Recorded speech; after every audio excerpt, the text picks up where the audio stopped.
Hello guys, अस्सलाम वालेकुम। Welcome back to my channel Zumzum world. तो कैसे हैं आप लोग सब? मैं उम्मीद करती हूँ कि आप सभी अच्छे होंगे। तो यहाँ पर दोपहर का टाइम हो गया, बल्कि थोड़ा टाइम अप ही हो गया और मैं बहुत जल्दी फटाफट खाना बनाने की तैयारी में लग रही हूँ और मैं बना रही हूँ आज छोले। वैसे छोले के साथ मैं पहले सोच रही थी कि मैं भटूरे बनाऊँ, लेकिन फिर मैंने भटूरे बनाए नहीं, क्योंकि भटूरे क्या होते हैं ना, वो थोड़े अगर गरम-गरम खाएँ तो ठीक है, थोड़ा रख देते हैं तो वो स्ट्रेची से हो जाते हैं। और अभी हमारी लाइफ ऐसी चल रही है कि हम गरम खाने की तरफ ज़्यादा वो नहीं कर सकते। अभी ये है कि हमें वक़्त पे तो ख़ैर नहीं मिलता, लेकिन बस खाना मिल जाए वो बहुत है। और जैसे कि अगर पूरी-वूरी होती है तो बच्चे बाद में भी खा लें। मैं वैसे बहुत ज़्यादा फ़ालतू तो बना के रखती नहीं हूँ, लेकिन फिर भी पूरी जैसी चीज़ 2-4 अगर फ़ालतू भी बन जाएगी तो बच्चे वो कभी भी खा लेंगे। तो बस यहाँ पर रेसिपी क्या दिखानी है देख ही लिया आपने। ज़ीरा और थोड़ा बहुत नाम मात्र के लिए गरम मसाला, तेज़पत्ता से मैंने चौका लगा दिया है और अब मैं प्याज डाल रही हूँ। यहाँ पर मैंने 4 प्याज लिए हैं, मीडियम साइज़ के थे, वो मैंने कट कर लिए हैं एक स्टाइल, और वो डाल दिए हैं। पतीला आपको थोड़ा-सा ऐसे व्हाइट व्हाइट सा लग रहा होगा, ये बताइए क्या हो रहा है? मैंने आप लोगों को कई बार बताया ना कि हमारे गीज़र का क्या चक्कर है। गीज़र सिर्फ़ इनसे ही चलता है, मुझसे गीज़र चलता ही नहीं है। तो मैं तो इतनी परेशान रहती हूँ ना, मुझे पतीले में पानी गरम कर के बच्चों को नहलाना पड़ता है, वो नहाना पड़ता है। फिर मैं इनसे ऐसे शिकायत करती हूँ कि ये मेरी बात बिल्कुल नहीं मानता, सिर्फ़ तुम्हारा मुरीद है, तुम्हारा गीज़र। यहाँ पर मेरे छोले उबल चुके हैं, बहुत अच्छे से मैंने उबाल लिए हैं। एक सीटी लगाई थी तेज़ आँच पे और उसके बाद मैंने आधा घंटा तक इसे स्लो आँच पे पकाया था। इसकी गलावट आप लोग को देखनी है तो अभी दिखा देते हैं। ये फटे-फटे से आपको नज़र आए हुए होंगे। अब मैं एक हाथ से कैसे दिखाऊँ? एक हाथ से तो मैंने कैमरा पकड़ रखा है। चलो ऐसे दिखा सकती हूँ, ठीक है? दिख गया ना? बस काफ़ी है। मसाला चिकन जो है भुनना है, अभी यही तो प्याज़ डाली है। तो इसे ब्राउन करना है अच्छा, ठीक है। उसके बाद क्या करना है, उसकी बात की प्रिपरेशन अभी दिखाती हूँ। उसके बाद यहाँ पर मैं ना शॉर्टकट लेने लगी हूँ जब से शोनू आई है हमारे लाइफ में। मेरे पास इतना टाइम नहीं होता। वैसे मैं लहसुन अदरक अलग पीसती थी और सिल पे भी पीसती थी, आपको पता, लेकिन अब सिल विल सब गायब मेरी ज़िंदगी से। तो यहाँ पर लहसुन है, एक पूरी गांठ है और इतना 1 इंच से थोड़ा ज़्यादा ये अदरक का टुकड़ा है, 2 हरी मिर्चें हैं और यहाँ पर मैं 4 टमाटर लूँगी। तो ये छोटा जार है ना, तो इसके अंदर अभी 2 टमाटर आए, ये पीस लूँगी, फिर 2 टमाटर बाद में और पीस लूँगी। तो वो फिर इकट्ठा ही जब ये मसाला बन जाएगा तब डालेंगे, ठीक है। तो चलो इसे पीस लेते हैं। तो बस जी, यहाँ पर हमारी प्याज़ें भुन रही हैं और इसके साथ-साथ मैं आपसे आज तो बात कर ही लेती हूँ, क्योंकि मैंने कल भी ये बात छेड़ी थी, लेकिन मैं कर नहीं पा रही हूँ क्योंकि मैं बहुत ज़्यादा बिज़ी चल रही हूँ। तो मुझे आपसे क्या बात करनी है, मेरे पास ना काफ़ी लोगों के कमेंट आए थे पहले भी, लेकिन मैं हमेशा सोचती थी कि मैं बाद में जवाब दूँगी, मैं बाद में जवाब दूँगी। लेकिन अब पता है क्या हुआ, अब वो मुझे कमेंट्स जो बहुत पुराने वाले हैं ना, वो मुझे मिल ही नहीं रहे हैं। जैसे शिराज़ की शादी के आस-पास के वो कमेंट्स थे, तो वो मुझे अभी मिल नहीं पा रहे हैं। तो इसीलिए मैं आप लोगों से बोल रही हूँ कि आप लोगों को अगर कोई सवाल हो तो मुझे दोबारा से भेज देना लिख के, तो मैं फिर उसका रिप्लाई दे दूँगी। लेकिन हाँ, 2-3 सवाल तो हैं, 2-3 बातें हैं जो मुझे आप लोगों के साथ शेयर करनी है, वो सवाल नहीं हैं। तो ये जो पेस्ट मैंने बताया था ना, वो मैंने डाल दिया है, प्याज़ हमारी ब्राउन हो गई हैं, रेसिपी पे आपको नज़र रखनी है। तो मेरे पास कमेंट आया था, उज़्मा खान 1413 कुछ इस टाइप की उनकी आईडी है। तो उनका आया था, वो ये कह रही थी कि अभी मैंने ना रात को ख्वाब देखा था और मैंने ख्वाब में देखा आपकी अम्मी, यानी कि मेरी मम्मी, दिल्ली वाली मम्मी, दोनों ही मेरी मम्मियाँ हैं। तो मेरी दिल्ली वाली मम्मी, तो उनको देखा था और उन्होंने जो शिराज़ की बहू को रिंग दी है ना, वो उनको बहुत प्यारी लगी। तो उन्होंने यही बोला था कि अम्मी ये रिंग बहुत खूबसूरत है। तो उन्होंने मुझे ये बोला कि आप अपनी अम्मी को ज़रूर बताना कि मैंने उन्हें ख्वाब में देखा और वो मुझे बहुत प्यार कर रही थी। तो आप मेरा मैसेज अपनी अम्मी तक कन्वे कर देना। तो डियर, मैंने अपनी मम्मी को आपका मैसेज कल ही कन्वे कर दिया था। मतलब आप ये लगा लो, जब आपका कमेंट आया था मैंने तभी उसी शाम को ये मैंने कन्वे कर दिया था और मम्मी ने आपको बहुत सारी दुआएँ दी हैं। बस मसला ये है कि मेरे पास एक ही फ़ोन है, तो मुझे उसी से शूट करना होता है और उसी से मैं बातें करती हूँ। तो मैं मम्मी की दुआएँ या कुछ भी ऐसा शूट नहीं कर पाई, लेकिन मम्मी ने बहुत सारा प्यार और बहुत सारी दुआएँ आप लोगों को दी हैं, आपको दी हैं स्पेशली। अच्छा, अब काफ़ी लोग कहेंगे कि कौन-सी मुँह दिखाई, कौन-सी रिंग, तो ये व्लॉग मैंने नहीं डाला था। अगर आप लोगों को क्यूरियोसिटी है तो मैं वो रिंग का फ़ोटो मँगवा लूँगी, तो वो आप भी देख सकते हैं, जो मेरी मम्मी ने शिराज़ की बहू को मुँह दिखाई में दी है। अच्छा, ये व्लॉग लोगों ने अपी के चैनल पे जाके देखा था, तो अपी ने ही डाला था। ऑब्वियस सी बात है, मैं तो रिसेप्शन के दूसरे दिन आ गई।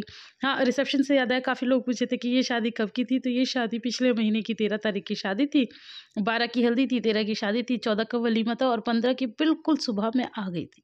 तो ये इस तरह से करके चीज़ें हुई थी। बहुत सारी चीज़ें मैंने वहाँ पर भी कुछ-कुछ चीज़ें आप लोग के साथ शेयर की, लेकिन ज़्यादातर शादी वगैरह सारे फंक्शन हुआ मैंने यहाँ सास के आने के बाद आप लोग के साथ शेयर किए। इसके अलावा मुझे किसी ने कमेंट किया था कि आप अपने मामू को मामी जी पता नहीं क्यों ऐसे क्यों कहते हो और अपनी मामियों को भाभी क्यों कहते हो? तो किसी ने जवाब भी दिया है और वो बिल्कुल सही जवाब दिया है किसी सब्सक्राइबर ने, लेकिन अब मुझे उनका नाम याद नहीं है। उन्होंने यही बताया था कि क्या होता है ना कि जब वो बड़े बोलते हैं ना तो बच्चे भी वही बोलने लगते हैं। तो हमारी मम्मियाँ बोलती थी अपनी भाभियों को भाभी, भाभी, तो हम लोग भी भाभी ही बोलने लगे। तो किसी ने टोका नहीं, किसी ने समझाया नहीं, तो फिर वो मामियों को भाभी बोलना शुरू हम लोगों ने कर दिया। और ये जो छोले की रेसिपी है ना, ये मैं बहुत जल्दी और इंस्टेंट वाले छोले बना रही हूँ, क्योंकि अब मेरे पास उतना टाइम नहीं रह गया है कि मैं अभी अब बहुत आराम-आराम से चीज़ें करूँ। अब मैं ये सोच रही हूँ सारी चीज़ें डाल के ना मैं चली जाऊँ बस, छोड़ के चली जाऊँ। और मुझे ये सब चीज़ें बनानी भी इसलिए पड़ रही है, मैं सच बता रही हूँ, अगर मेरा अकेला पेट होता या मैं और आपके जीजू होते ना, मैं बहुत सिंपल-सिंपल चीज़ें बनाती। मैं इन चीज़ों के चक्करों में ना ही पड़ती, लेकिन अभी क्या है ना, मेरे पास और भी बच्चे हैं और बच्चों का मन करता है, आप लोगों को पता है सर्दी का टाइम है, बच्चों का मन ही करता है कुछ भी अच्छा खाना। और ये देखो मैं सांभर मसाला मैंने खुद तो देखा नहीं, पाउच ही तो मैं सांभर मसाला डालने वाली थी, लेकिन फिर मैंने थैंक गॉड देख लिया, तो अब मैं चना मसाला ले आई हूँ, तो अब मैं इसके अंदर चना मसाला डालूँगी। अच्छा, यहाँ पर भुनाई करनी बहुत ज़्यादा ज़रूरी होती है, इससे ना बहुत अच्छा फ्लेवर निकल कर आता है। तो मैंने बहुत ज़्यादा मसाला नहीं डाला है, 1.5 चम्मच ही मसाला मैंने इसमें डाला है और ये मैंने 1 चम्मच भर के देसी घी डाल दिया। बस ये ज़रूर आपको डालना है, ये स्टेप आप बिल्कुल मिस नहीं कर सकते। अगर आपको बहुत बेहतरीन और खुशबूदार और बहुत ही लाजवाब छोले बना रहे हो। काफ़ी लोग छोलों में गाढ़ेपन के लिए आलू भी डालते हैं, बट मुझे वो बिल्कुल वर्थलेस लगता है। छोले ही हम इतने उबाल लेते हैं और अब मैं यहाँ पर इसकी भुनाई करूँगी ना, तो कुछ छोले इसी में फूट जाएँगे, तो उसी से गाढ़ापन आ जाता है। तो मुझे नहीं लगता कि हमें कुछ भी आर्टिफ़िशियल गाढ़ेपन की ज़रूरत है या किसी आलू-वालू की ज़रूरत है। तो मसाला भी इनमें अच्छा पड़ा हुआ है, मसाला इन द सेंस टमाटर, प्याज़ अच्छे पड़े हुए हैं, छोले अच्छे गले हुए हैं और बस इस तरह से इसकी भुनाई करो अच्छे से और फिर छोले बन के बहुत ज़्यादा यम्मी तैयार हो जाते हैं। तो ये पूरी के साथ खाने में बहुत ही ज़्यादा मज़ा आया था। अब तो ख़ैर बन भी गए और खा भी लिए। तो बच्चों को बहुत ज़्यादा आयरा तो इतनी ज़्यादा खुश हो गई थी कि वाओ मम्मा आप मेरी कितनी प्यारी मम्मा हो। आजकल मैं उन बच्चों की ना इस दुनिया की सबसे अच्छी मम्मा बनी हुई हूँ, क्योंकि क्या है ना कि मैं इनके लिए कुछ ना कुछ बनाती हूँ। तो कुछ ना कुछ का क्या मतलब है? अब ये लगा लो, एक तरह से देखा जाए या आप आसान शब्दों में कह सकते हो कि प्रॉपर अब मैं यहीं खाना बना रही हूँ। पहले मैं इतना यहाँ कहाँ बनाती थी, पहले तो मम्मी के घर जाते रहते थे, तो बस वहीं खाते थे, वहीं कहते हैं ना हमारे इंडियंस का मेन जो खाना होता है वो रात का होता है, तो रात का मम्मी के यहाँ ही बनता था, तो बस वहीं खाते थे। यहाँ तो मैं कभी दाल-चावल या हल्का-फुल्का भी कभी कुछ बना लिया, तहारी, मटर पुलाव वगैरह, बस यही सब करती रहती थी। क हेवी कुकिंग तो मैं करती ही नहीं थी। अब प्रॉपर मैं बिल्कुल भी नहीं जाती वहाँ पर, तो वहाँ से भी अब उतना ज़्यादा कुछ नहीं आता है, क्योंकि फिर मम्मी भी अपना ही करती हैं। तो मैं भी परेशान नहीं करती। तो बस यहाँ पर अब जब सब कुछ खुद ही करना है तो फिर मैं अपने बच्चों के लिए कुछ ना कुछ बनाती रहती हूँ। तो ये वो वाली बात है कि सर मुड़ाते ही ओले पड़ गए हैं। यानी कि सोना के आते ही अब ये इतना सारा सब कुछ यहीं का ही हो गया। तो हर चीज़ मैनेज करना, देखना, वो भी बच्चों के साथ 3-3 बड़ा मुश्किल हो गया है। तो मैं ही जानती हूँ मैं बस कैसी-कैसी ज़िंदगी बिता रही हूँ और बहुत ज़्यादा मतलब मुझे इतनी सी भी हेल्प किसी की भी नहीं रहती। एक होता है ना कि मतलब कोई तो सपोर्ट करने वाला हो, या चलो हस्बैंड ही होते हैं कि चलो हस्बैंड है तो बंदा ये कर ले, लेकिन ऐसा मेरे पास कोई सपोर्ट होता नहीं है, मुझे सारे काम खुद करने पड़ते हैं। इसी वजह से व्लॉग भी टाइम बेटाइम उल्टे-सीधे कहीं से शुरू हो जाता है और कहीं पर मैं ख़त्म कर देती हूँ। तो इस तरह से काम चल रहा है और पता है आप लोग इतने अच्छे हो, इतने प्यारे हो कि आप लोग भी मुझे ज़्यादा टोका-टाकी नहीं करते। हाँ, व्लॉग नहीं जाता है तब ज़रूर पूछते हो, वो भी आपका सिर्फ़ प्यार है, कंसर्न है कि अभी व्लॉग क्यों नहीं आया? और सही बताऊँ ना तो मैं व्लॉग डालना भूल गई थी और कल भी मैं व्लॉग डालना भूल गई। मुझे रात को साढ़े 11 साढ़े 11 के करीब याद आया, अरे मैंने तो व्लॉग ही नहीं डाला। मतलब सारे पब्लिश करने से पहले बहुत सारे वो होते हैं ना, वो सब मैंने नहीं किया था, बस अपलोड कर दिया था। तो वो सब एडिटिंग फिर मैंने की, तो 11 साढ़े 11 या 12 बजे के आस-पास कल मेरा रात को व्लॉग आया। तो अभी लाइफ़ चल रही है कुछ इस तरह जिस तरह कभी भी ना थी। और हाँ, सबसे ज़्यादा ज़रूरी चीज़, सबसे मतलब एक फ़ेमस टॉपिक या कमेंट जो मेरे मतलब हर व्लॉग में आता है, वो ये कि आपने सोनू का नाम अभी तक क्यों नहीं रखा? आपका कहना बिल्कुल सही है, सोनू 5 महीने की होने वाली है, इस 20 तारीख को सोनू 5 महीने की हो जाएगी।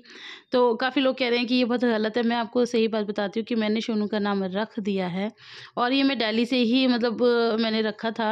हालाँकि इसमें दिल्ली वालों को कोई भी हाथ नहीं है, उन बेचारों ने जो-जो नाम बताए थे वो सब रिजेक्ट हो गए थे, क्योंकि मैं यहाँ पर इन लोगों से पूछती थी तो किसी को भी पसंद ही नहीं आता था।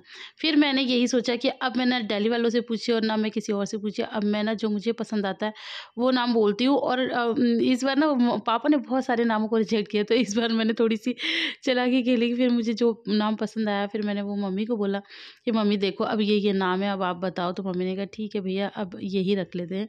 तो शोनू का ऑलरेडी नाम रख चुका है, लेकिन वो मैं ना पता नहीं क्यों मेरा मन था कि मैं कुछ अलग तरीके से आपको बताऊँ, लेकिन अब भी मैं कह नहीं सकती कि वो नाम मैं आपको अलग तरीके से कैसे बता पाऊँगी। कुछ सोचा तो बहुत कुछ है, देखो वो इम्प्लीमेंट हो पाता है या नहीं भी हो पाता, पता चल रहा है मैं सोचती कुछ और हूँ, हो कुछ और जाता है।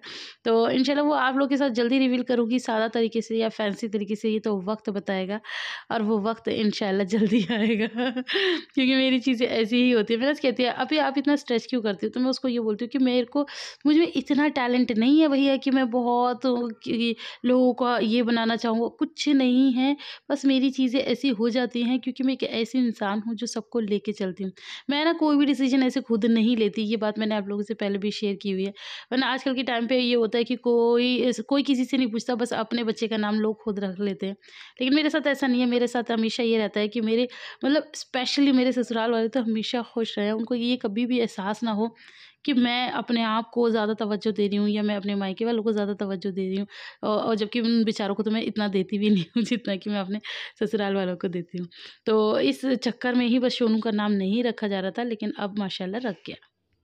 तो बातों-बातों में यहाँ पर मेरे छोले भी बन के हो गए हैं रेडी। यहाँ पर मैं इतनी जल्दी में थी ना, इतनी जल्दी में मैं आपको क्या बताऊँ, बच्चों का ट्यूशन का टाइम हो रहा था, ये आके बैठे हुए थे, इनको लंच चाहिए था, तो मुझे बस जल्दी-जल्दी सबको सर्व करना था। तो मैंने कहा मैं एक लुक तो ले लूँ भैया, मैं इतनी देर से रेसिपी शेयर कर रही हूँ, तो फाइनल लुक सबको रहता है कि भैया कैसे बने, ठीक है बता दिया बन रहे हैं, लेकिन कैसे बने वो तो दिखाओ। तो बस ये इसका फाइनल लुक था। और अभी आपको थोड़े से पतले लग रहे होंगे, लेकिन ये टाइम के साथ ये थोड़े गाढ़े भी हो जाएँगे। तो जैसे कि टाइम की मैं बात कर रही थी, जब वो लोग खा रहे थे तो आपको थोड़े ज़्यादा पतले लग रहे थे ना, अब ये थोड़े ठीक है, बल्कि और 2-3 घंटे बाद ना बिल्कुल परफेक्ट कंसिस्टेंसी के हो जाएँगे। और उसके बाद फिर आप इन्हें गरम भी करोगे ना, तब भी ये ऐसे ही रहेंगे, ऐसे बहुत ज़्यादा पतले नहीं होंगे। ये देखो खुद ही आप लोगों को एहसास हो रहा होगा। बाकी खाने में तो ख़ैर बहुत ही ज़्यादा यम थे, मुझे तो बहुत पसंद आया। अच्छा मैंने पूरियों में जो है ना आटे में मैदा डाल लिया था, तो मेरी ये पूरियाँ व्हाइट-व्हाइट आईं।